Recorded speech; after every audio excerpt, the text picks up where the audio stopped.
But 3 days now since the company who is burning lithium-ion batteries in Piqua announced that they're going to be vacating that facility. Now the question is, will the lithium being burnt impact Piqua residents' health in the future? Lydia Bice spoke with residents and a medical expert today. What did they tell you? Yeah, Adam, today I spoke with one resident who says there are plenty of unanswered questions when it comes to this burning of lithium-ion batteries at the fire training facility in Piqua. But now the major focus is how these battery burns the past 5 years will impact the environment in Piqua and the health of the city's residents. Residents of Piqua, Ohio are definitely pleased that ESRG must vacate within 60 days. However, we're not satisfied with the way that our city leadership has gone about this. Pleased, but not celebrating just yet.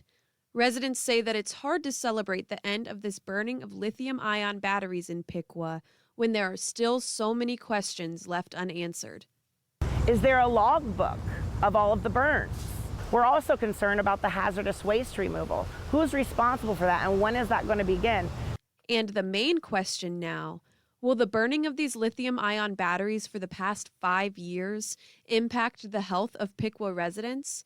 Today, I asked Dr. Joseph Allen, Regional Medical Director at Premier Health, that very question. In high volumes, right? So this would be smaller volumes, but in high volumes, it can cause all kinds of respiratory issues. I mean, any kind of irritant, whether it be lithium or some other irritant that comes from these, or just burning, maybe a campfire. You get the smoke in your lungs, it can cause issues. Dr. Allen said that he doesn't know if there was enough exposure to cause life-changing health consequences, but there are ways for these residents to monitor their health closely, just in case.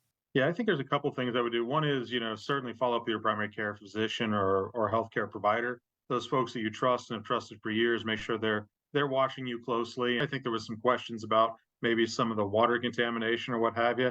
Some of these folks, if they're on a well or if they're on some water that's untreated, I'd probably have it tested periodically.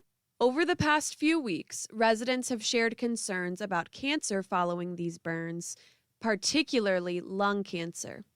Dr. Allen said that early signs include an unusual cough that doesn't go away after 7 to 10 days and unexplained weight loss. If you experience those symptoms, he urges you to get a CT scan or chest x-ray. Now again, this is not the end of Piqua residents' fight for justice when it comes to the burning of lithium-ion batteries in their town, and they already have next steps lined up. Not only are the citizens of Piqua wanting the city manager to resign, but we're also wanting Jenna Powell and Senator Huffman to step in and help our community.